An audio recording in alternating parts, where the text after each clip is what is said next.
नमस्कार दोस्तों, आप सभी लोगों का फिर से स्वागत है भाई रेवंता स्टेबल्स, जो कि भाई पालनपुर के अंदर है। पार्ट फर्स्ट में हमने आपको भाई बताया था कि रेवंता स्टेबल्स कहाँ पर है और इस स्टेबल में या फिर ऐसे बोले इस हॉस्पिटल के अंदर जो घोड़ियों का ट्रीटमेंट किया जाता है वो किस चीज़ का ट्रीटमेंट किया जाता है। तो डॉक्टर साहब ने बताया था कि भाई जो घोड़ियाँ बच्चे नहीं देती हैं या फिर किसी भी तरीके की जैसे बच्चादानी में कोई प्रॉब्लम है, उस तरीके की सारी समस्याओं का जो समाधान है वो यहाँ हॉस्पिटल के अंदर होता है। तो बाकी मैंने डॉक्टर साहब से भाई पूछा कि भाई कुछ और चीज़ों के बारे में भी भाई जो देखने वाले व्यूवर्स हैं उनको जानकारी दें, जिससे भाई वो ये गलती ना करें। तो डॉक्टर साहब, जैसे मैं जानना चाहूँगा कि जैसे मेन प्रॉब्लम क्या आती है घोड़िया जैसे जब प्रेग्नेंट करवाते हैं तो सबसे मेन प्रॉब्लम क्या आती है जिसकी वजह से घोड़िया प्रेग्नेंट नहीं होती है? बहुत सारे इश्यूज है, डिफरेंट उसके प्रोटोकॉल्स है, डिफरेंट दिशाएं है कि हर एक दिशा से आपको मेहनत करनी पड़ेगी एक घोड़ी को प्रेग्नेंट करने के लिए। बिल्कुल। गायनेक है वो पूरा एक कंपाउंड सिस्टम की तरीके से चलता है। उसमें उसका फिजियोलॉजी है घोड़े का, उसका फीडिंग है, उसका एक्सरसाइज है, उसका ग्रूमिंग है, वो सब मिला के जब हम मेहनत करते हैं तब जाके उसको प्रेगनेंसी कंफर्म हो सकती है। पहली चीज़ जो है वो है एक न्यूट्रिशन के अंदर क्या है कि लोग आजकल घोड़े अच्छे दिखने चाहिए ऐसा फीड देते हैं जिससे घोड़ा बल्कि दिखे, जिससे घोड़े में शाइनिंग आए।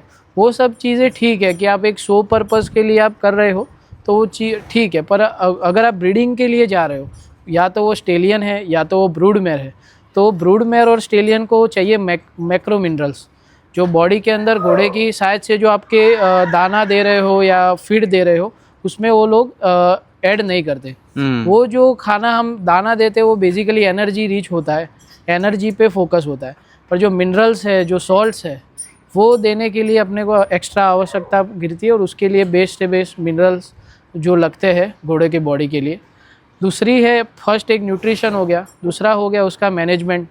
घोड़े को आप जितना स्ट्रेस फ्री रखोगे, स्ट्रेस से जितना दूर रखोगे घोड़े को, उतना ही घोड़ा ब्रीडिंग में आपको अच्छा रिजल्ट ला के देगा। जैसे कि उसका घोड़े हर्ड एनिमल है तो घोड़े का अच्छा एक हर्ड सिस्टम होना चाहिए, उसको खुला पैडक मिलना चाहिए, उसको अंदर रूम भी चाहिए, उसको धूप और सर्दियों से बचाने के लिए, साथ ही साथ उसको खुला पैडक भी चाहिए। घोड़ा बना है भागने के लिए, अगर घोड़ा एक जगह पे खड़ा हो गया तो उसको फिर डिफरेंट प्रॉब्लम, उसकी शू की प्रॉब्लम है, उसको स्किन इन्फेक्शंस है, उसको बहुत सारी वाइसिस लगना घोड़े को जैसे चालू होती है। कोई घोड़े हवा खींचते हैं, कोई घोड़े सेल्फ बाइट करते हैं, कोई घोड़े बस स्थान में खड़े खड़े हिलते रहेंगे, तो वो सब उसकी वाइसिस है। और ये सब आ गया अपना मैनेजमेंट में, क्या आप उस घोड़े को कैसे मैनेज करते हो। बाकी जो गायनेक रिलेटेड प्रॉब्लम्स है, जैसे कि उसका पूरा एक गायनेक का सिस्टम रहता है, जो बॉडी का सिस्टम रहता है, उसमें अपनी ओवरीज आ गई, उसमें यूट्रस आ गया, उसमें सर्विक्स आ गया, तो उन सब चीज़ों में दिक्कत आती है। फर्स्ट हम जैसे ओवरीज से चालू करें तो जैसे आपके यहाँ जो घोड़ियाँ आती है, हाँ, उनके अंदर यानी क्या क्या प्रॉब्लम रहती है, तो वो प्रॉब्लम भी बताओगे तो मेरे को लगता है कि हमारे सवाल का जो जवाब आ जाएगा। हाँ, वही एक तो पहला है, पहले हम चेक करते हैं कि उसका न्यूट्रिशन लेवल क्या है, उनका डीवर्मिंग रेगुलरली हो रहा है, उनको मिनरल्स जो पहले जो घर से आई है तो उसको मिनरल मिल रहे थे कि नहीं मिल रहे थे। लोग गायों वाले जो होते हैं कोई भी मिनरल्स लाके दे देते हैं, पर उसमें क्या होता है कि उसमें कैल्शियम फॉस्फोरस होता है, वो घोड़ों के लिए नहीं है। घोड़ों के लिए जो उसको ज़रूरी मिनरल्स है, उसके पैर के लिए, उसकी बॉडी के लिए, वो अलग मिनरल रहते हैं। तो वो पहले तो हम उसको वो डीवर्मिंग से स्टार्ट करते। बाकी है उसका वैक्सीनेशन का शेड्यूल। तो जैसे ही घोड़ी हॉस्पिटल पे आती है तो उसका प्रॉपर एक डीवर्मिंग है, साथ में हम टीटी के वैक्सीन्स और वो लगाते हैं, जिससे हमारी दूसरी घोड़ियाँ भी जो खड़ी है उनको कोई बाहर की घोड़ी आने की वजह से उनको कोई दिक्कत ना हो जाए। बिल्कुल। और फिर जाके हम फोकस करते हैं उनके ऑर्गन्स पे। जैसे ओवरी फर्स्ट हम लेके जहाँ पे फॉलिकल बनता है वो अपना ओवरी है, बीज ग्रंथि है जिसको बोलते हैं, तो वहाँ पे बीज ठीक से फॉलिकल अच्छे बन रहे हैं। ये कोई मैथ्स नहीं है। लोग आज बोल देते हैं कि इसका 35 का फॉलिकल है, ये तो 2 दिन के बाद जंप देना है।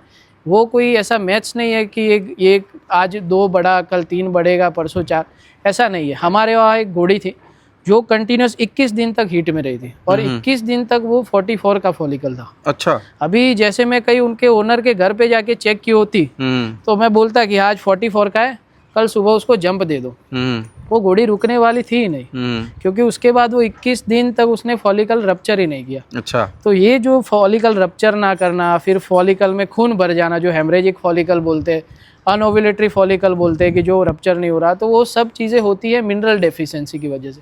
दूसरा है स्ट्रेस, और बाकी है जो हार्मोन अब्यूज़। आजकल फील्ड में ऐसा हो गया है कि उस बंदे की घोड़ी रुक गई, उसने ये वाला इंजेक्शन घोड़ा खोलने से पहले ये वाला इंजेक्शन वो भी वही दिया देगा था। फिर। हाँ, तो अपनी घोड़ी को ज़रूरत है कि नहीं है, वो सीधा वो उसको इंजेक्शन से ही स्टार्ट करेगा। तो वो जो हार्मोन है, जब हार्मोन अब्यूज़ होती है बॉडी, तब जाके बॉडी में कहीं ट्यूमर, ये तो जो नई बछेरियों में आजकल जो ट्यूमर के और वो सब जो प्रॉब्लम आने शुरू हुए पुरानी घोड़ियों में, यंग मेयर से जो 5 साल 6 साल उनमें जो ट्यूमर बन रहे, उसका रीज़न, पहला रीज़न एक तो यही है कि उसमें ज़्यादा हार्मोन अब्यूज़ हो रहे हैं, दवाइयाँ अब्यूज़ की जा रही है, जो ज़रूरत नहीं है घोड़े को वो दवाइयाँ भी, हायर एंटीबायोटिक्स है किसी भी चीज़ के लिए, तो वो सब करते, तो वो आफ्टर ऑल वो बॉडी को नुकसान ही पहुंचाती है। फिर जैसे आ गया उसका यूट्रस पे, हम अगर फोकस करें तो उसमें इन्फेक्शन ले रहा है। इन्फेक्शन अभी कैसा हो गया है कि सबको पता है कि घोड़ा अगर इन्फेक्शन ले रहा है तो उसको फ्लश करो। फ्लश करने में दिक्कत ये लोग करते हैं कि घोड़ी का सर्विक्स भी प्रॉपर नहीं खुला है और उसको फ्लश के लिए उसको डालते हैं, तो क्या है कि वो जहाँ पे वो ट्यूब लगती है, ट्यूब लगने के बाद वही सर्विक्स फाइब्रोसिस होता है, और फाइब्रोसिस होने के बाद उसको पूरा जब खुलना चाहिए तो पूरा नहीं खुलेगा, जब उसको बंद होने का टाइम आएगा तो वो पूरा बंद नहीं होगा, तो भी वो बच्चा घोड़ी कंसीव नहीं करेगी।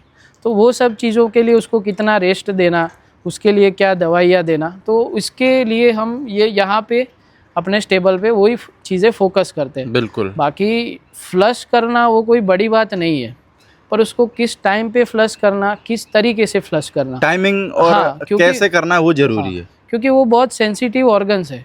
घोड़े के ऑर्गन ऐसे है कि जो चीज़ आप आँख में डाल सकते हो वही चीज़ आप उसको डाल सकते हो। अगर वो ज़्यादा इरिटेंट, ज़्यादा पीएच जो हम बोलते हैं, ज़्यादा एसिडिक है, ज़्यादा बेसिक है, वो डाला तो भी वो उसके लिए इरिटेंट है। घोड़े को इतना स्ट्रेस आएगा कि वो कंसीव करना मुश्किल है। तो ये सब छोटी छोटी चीज़ें हैं जो इकट्ठी होकर आपको एक अच्छा सा रिजल्ट घोड़ी प्रेग्नेंट होके देगी। और दूसरी चीज़ है प्रेगनेंसी, आजकल प्रॉब्लम हो गई है प्रेगनेंसी मेंटेन करना। अपने जो फूड होते हैं, अपने जो ग्रासेस होते हैं, उसमें भी अब जैसे इतनी सारी दवाइयाँ यूज़ होती है। पहले लोग, आप आज भी जाओ तो बोलते हैं जो पुराने ब्रीडर्स है कि हम तो घोड़ा लाते थे, हम उसको जंप देते थे, घोड़ी मान भी जाती थी, हमने कभी ना सोनोग्राफी कराई, ना हमने कभी हाथ डलवाए। तो बात उनकी सही है, पर उस टाइम पे फीड अलग था। लोग पहले उस टाइम पे इतने आइटम भी नहीं हुआ करते होंगे ना जितने आज है। देसी, जहाँ पे जैसे राजस्थान चले जाओ तो उनका ज़्यादा बाजरा पे फोकस रहता है, यहाँ पे ज़्यादा जौ पे फोकस रहता है, तो उनके, और वहाँ जब तक ये ज़्यादा से ज़्यादा जो फर्टिलाइज़र और वो सब आजकल यूज़ होने लगे, तो उन सब चीज़ों से ये सब प्रॉब्लमें आती है। और फिर प्रेगनेंसी मेंटेन करना आजकल एक बहुत बड़ा प्रॉब्लम हो गया है। जैसे कंसीव तो कर गई घोड़े, पर उसको लाइफ लॉन्ग, मतलब उसको फॉलिंग तक उसको मेंटेन करना, वो एक बड़ी सी चुनौती है, क्योंकि घोड़े इतने स्ट्रेस में है, ऑलरेडी घोड़ों पे इतनी दवाइयाँ यूज़ हो चुकी होती है, तो वो एक करना बहुत बड़ा मैनेजमेंटल टास्क है। डॉक्टर साहब, ये रसौली की गांठ क्या होती है? रसौली की गांठ क्या होती है कि जो घोड़ी का गर्भाशय होता है उसको एक्चुअली में यूट्राइन सिस्ट बोलते हैं। दो तरह, बेसिक जो होता है मेन चीज़, तो वो 2 तरीके की होती है। एक जो होती है वो गांठ उसकी दीवार के अंदर एकदम सनी हुई होती है, और एक जो होती है कि जो बीच का जो जगह होती है उसमें आती है। तो कभी जो अंदर वाली है उसका मीनिंग यही है कि वो यूट्रस थका है, उसको जो न्यूट्रिशन और वो बच्चे को देना चाहिए उसमें कहीं पे भी कभी वो कमी ला सकता है, तो कंसीव होके भी घोड़ी बच्चा होल्ड नहीं कर पाती अपनी पूरी प्रेगनेंसी लाइफ के लिए। तो एक वो दिक्कत है, पर ऐसा नहीं है कि सिस्ट है तो घोड़ी मानेगी भी नहीं। वैसे रसौली की जो गांठ रहती है या सिस्ट रहती है, इसका इलाज है? उसका इलाज है कि एक तो जो इलाज है कि उसको हम हाथ से उसको तोड़ सकते हैं, पर वो सब चीज़ें नहीं करनी चाहिए, उससे दूसरी बार होने का भी पूरे चांसेस है, और जो पहले थी उससे बड़ी और उससे हार्ड होने के भी पूरे चांसेस है। अच्छा। उसके लिए अपनी लेज़र थेरापी आती है। आजकल लोग उस पर, जैसे ह्यूमन में भी वही चीज़ फोकस हो रही है, और लेज़र से ही उसको करना एक बेटर और प्रॉपर वे है। बाकी सिस्ट अगर उतनी बड़ी नहीं है, वो बच्चे को घूमने के लिए पूरी जगह उसको मिल जाती है और बच्चे को वो इंटरफियर नहीं करती, तो सिस्ट वाले घोड़े भी मानते हैं। हमारे यहाँ एक हमारे भाई है, अविनाश भाई करके, उनकी बहुत पुरानी घोड़ी थी, कम से कम 20 साल की घोड़ी थी वो। सभी जगहों पे उनको लास्ट 6-7 सालों से वो घूमे थे। उनके पास फिर लास्ट में आई और हमने उनको जंप दिया। अभी वो घोड़ी 6 से 7 महीना प्रेग्नेंट है। अच्छा। तो उसे ऐसी कोई दिक्कत नहीं है। वो भी बाकी डॉक्टर साहब, जैसे मान चलो घोड़ी ने आज बच्चा दे दिया, उसके कितने दिन बाद घोड़ा छोड़ दिया जाए? जैसे लोग 11 दिन पे बिना डॉक्टर से चेक कराए घोड़ा छोड़ देते हैं, वो तो क्या ये सही है या फिर घोड़ी मान जाती है 11वें दिन पे? वो एक पुराना अपना बुजुर्गों का सिस्टम है कि जैसे घोड़ी ने बच्चा दिया, उसको छठी की हीट बोलते हैं अपनी देसी भाषा में। तो छठे 7वें दिन पे वो घोड़ी हीट में आना शुरू होती है, 11वें दिन पे वो फॉलिकल रप्चर करती है, इसीलिए लोग खुलवाते थे। पर घोड़ी अगर यंग है, प्रॉपर उसका यूट्रस अंदर ओके है, मतलब क्या है कि बच्चा जब दिया तब पूरा उसका यूट्रस होता है गर्भाशय, वो इतना बड़ा हुआ होता है, वो धीरे धीरे छोटा होता है, अपनी नॉर्मल पोजीशन पे आता है। यंग और अच्छी घोड़ी है तो उसमें वो जल्दी हो जाता है, 11 दिनों में तो घोड़ी कंसीव कर जाती है, पर उसमें चांसेस बहुत कम रहते हैं कंसीव होने के। और क्या है कि अगर प्रॉपर यूट्रस नहीं और आपने घोड़ा खोला तो फिर वो दूसरी हीट में वो अंदर इन्फेक्शन और वो सब बढ़ने के चांसेस पूरे हो जाते हैं। तो ऐसा है कि ये नहीं करनी चाहिए चीज़। अपने को रिजल्ट मिलते हैं, पर ना करो तो अच्छा है अपनी दूसरी साइकिल के लिए। अगर नहीं मान गई तो वेल एंड गुड है, अगर नहीं मानी तो फिर वो दूसरी साइकिल के लिए वो इन्फेक्शन बन के अंदर पूरा जमा रहता है कचरा। तो डॉक्टर साहब, जैसे आज के टाइम पे लोग बाग, जैसे मान के चलो घोड़ों को बहुत नशीले पदार्थ भी देते हैं ना। हाँ। जैसे गाड़ी में नहीं चढ़ रहा है तो भी इंजेक्शन दे दिया, और मान के चलो घोड़ी ज़्यादा नाटक कर रही है, तो भी थोड़ा चालाक है, ज़्यादा तांडव कर रही है तो भी इंजेक्शन दे दिया। तो ये इंजेक्शन घोड़ी के ऊपर क्या गलत असर डालता है और घोड़े के ऊपर क्या गलत असर डालता है? तो प्रदीप भाई, वो तो कैसा है कि मैं आपको पूरे दिन अगर नशे में रखूँगा तो वो जो आप अपनी पूरी कैपेसिटी से कभी काम ही नहीं कर पाओगे। ज़्यादा से ज़्यादा फिर आपको क्या उसकी लत लगेगी, वो फिर उसको मेंटल ऐसा सेटअप हो जाएगा कि ये चीज़ करने के लिए अगर ये देंगे तभी मैं ये चीज़ करूँगी। वो आप पे फिर पूरा हावी हो जाएगा घोड़ा। उस घोड़े की जो स्ट्रेंथ है उसका और अपना कोई मैच है ही नहीं। अगर घोड़े ने एक बार ठान लिया कि मुझे ये करना है तो घोड़ा चाहे मर भी जाए वो करके ही रहता है। उसके लिए हम उसको शांत कर सकते हैं, उसको थोड़ा टाइम दे सकते हैं, उसके साथ अच्छा टाइम एक उसको देंगे, उसको कंफर्टेबल होने देंगे तो घोड़ा आराम से। आपने देखा अपनी सारी घोड़ियाँ ट्रेविस में जाती है, लोग इधर ओनर जब आते हैं तो बोलते हैं नहीं इसको कभी पैर पे हमने नहीं बांधा, ये तो बच्ची है, ये बहुत 2 पैर पे होती है, ये करती है। फिर भी घोड़ी अंदर जाती है, सोनोग्राफी होता है, कोई ड्रग अब्यूज़ नहीं करते। अगर उसको प्रॉपर टाइम दे और प्रॉपर उसका हैंडलिंग हो तो वो सब चीज़ें जाइलेजिन है जो नशे के लिए यूज़ होते हैं, वो उस तक जाने की कोई ज़रूरत है ही नहीं। वैसे वो नुकसानदायक रहता है कि नहीं रहता? बिल्कुल, बॉडी के लिए कोई भी नशा दो आप, वो नुकसानकारक तो रहता ही है। मेरे को लगता है कि क्योंकि वो पूरी बॉडी को शून्य कर देता है एक तरीके से, पूरी बॉडी को। उसका जो ब्रेन होता है, ब्रेन डिप्रेस करता है बेसिकली वो, और उसके साथ उसके जो नॉर्मल हार्मोनल फंक्शन है, जो एक बार उसका ब्रेन डिप्रेस होगा तो वो सारे फंक्शन पे भी वो डेफिनेटली अफेक्ट करेगी वही दवाई। और मेरे लगता है यही कारण रहता है कि जैसे बहुत सारे घोड़े रहते हैं, उनको लोग बाग इतने जाइलेजिन वगैरह का यूज कर देते हैं कि कभी कभार लोग बोलते हैं कि 10 में से यार 3 ही घोड़ियाँ रुकी, 2 ही घोड़ियाँ रुकी। हाँ, उसका भी फर्क पड़ता है, सीधी बात है। और फिर आप उसको क्या कि एक डोज का आप उसको आदत लगा देंगे तो उसको जब दूसरी बार देना है तो उसको उससे हायर डोज पे लेके जाना पड़ेगा। उतने डोज पे वो दवाई आपकी उतनी काम नहीं करेगी, धीरे धीरे आप इतना डोज बढ़ाना पड़ेगा कि कभी कभी वो चीज़ फेटल घोड़े को बहुत खराब हानि पहुंचा सकती है। पर आपके यहाँ तो मेरे को लगता है कि जैसे घोड़ियाँ हैं तो इस तरीके की प्रॉब्लम फेस करते रहते होगे आप, है ना? नहीं, हमारे वहाँ ज़्यादातर हमें ज़रूरत नहीं पड़ती। नहीं, जैसे आपके यहाँ तो ज़रूरत नहीं पड़ती, पर जैसे घोड़ियाँ आती होंगी, हाँ, जैसे थोड़ा सा नाटक करती होंगी, हाँ, तो मेरे को लगता है कि फिर वो इस तरीके की प्रॉब्लम आपको भी आती होगी। पर ये कि चलो भाई आप डॉक्टर हो तो आपको तो पता है भाई किस तरीके से इसका इलाज करना है, किस तरीके से ट्रीटमेंट करना है। हम घोड़े के एक्चुअली कैसा है कि पहली बार घोड़ी नहीं आई है तो दूसरी घोड़ी को वो देखेगी तो वो काटना शुरू करेगी, वो लात मारना शुरू करेगी।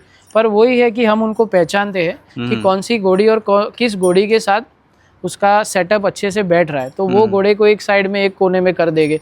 जो शांत घोड़ी है उसको बीच में रखेंगे, तो पूरे घोड़े आराम से, ये जितनी भी इधर घोड़ियां खड़ी है कोई एक मालिक की है नहीं, या सब एक अलग फार्म अलग है की ना? है। हाँ, सभी अलग फार्म की है। जब हमने स्टेबल बनाया तब लोगों ने बोला था कि नहीं, एक घोड़ी एक दूसरे को देखेगी, वो बाइट करेगी, किक करेगी। करते हैं घोड़े, कभी कभी दाने का टाइम हो गया, चारे का टाइम हो गया तो कभी कभी कर लेते। पर ये कि एक दूसरे को देखने से इनका मन भी लग जाता होगा। लगता है, और कभी भी कोई भी गलत तरीके से आवाज़ करना, ज़्यादा कोई वाइसिस लाना, सेल्फ बाइटिंग, ये सब इश्यूज घोड़े में नहीं आते। बाकी जो प्रधान घोड़ा है और जो अश्वमेध घोड़ा है वो भी इसी आपके हॉस्पिटल पर स्टेबल है ना? हाँ, वो अपना, मैंने बोला ना, वो जो अपना रवि भाई वाला जो यूनिट है, वहाँ पे स्टेलियंस के लिए अलग से रूम बने हुए हैं, तो वो वहाँ पे वो ब्रूड मेयर से वो थोड़े अलग रहते हैं। बिल्कुल। बाकी डॉक्टर साहब, जैसे जो घोड़े वगैरह जो रहते हैं उनमें भी बहुत सी बार इन्फेक्शन वगैरह हो जाता है, तो वो घोड़े से भी इन्फेक्शन घोड़ियों में फैल जाता है? सीधी बात है, अगर मेरी घोड़ी है, मुझे पता नहीं अंदर इन्फेक्शन है क्या नहीं, मैं एक घोड़ा कवर करने के लिए जाता हूँ। आजकल क्या है कि दिन में घोड़ा 3 बार 4 बार 5 बार भी घोड़ा कवर दे रहा है, तो एक घोड़ी को इन्फेक्शन है, घोड़े ने कवर किया, सिर्फ अभी क्या है कि पानी मार देते या पीपी मार देते, उससे प्रॉपर क्लीनिंग नहीं भी होती है। तो और वही घोड़ा फिर जब 1 घंटे 2 घंटे के बाद दूसरी घोड़ी पे जाके खुलेगा, तो वो घोड़ी का इन्फेक्शन वो दूसरी घोड़ी में भी ट्रांसफ़र हो सकता है, घोड़े में भी ट्रांसफ़र हो सकता है। और वही है जो अभी साइकिल, अपने जो प्रॉब्लम्स ज़्यादा जो आ रहे हैं, कि वही एक साइकिल चल रही है। मैंने इसलिए आपको पूछा क्योंकि मेरे को ही पता है भाई इन्फेक्शन फैलेगा, पर मैंने कि भाई एक बार अपनी बात पे जरा मोहर लगाई जाए कि फैलता है कि नहीं फैलता। बिल्कुल फैलता है, जैसे ह्यूमन में ट्रांसमिट होता है वैसे ही चीज़ें एनिमल में भी ऐसे ही। बाकी एक बस सावधानी बरते हैं। बिल्कुल बिल्कुल।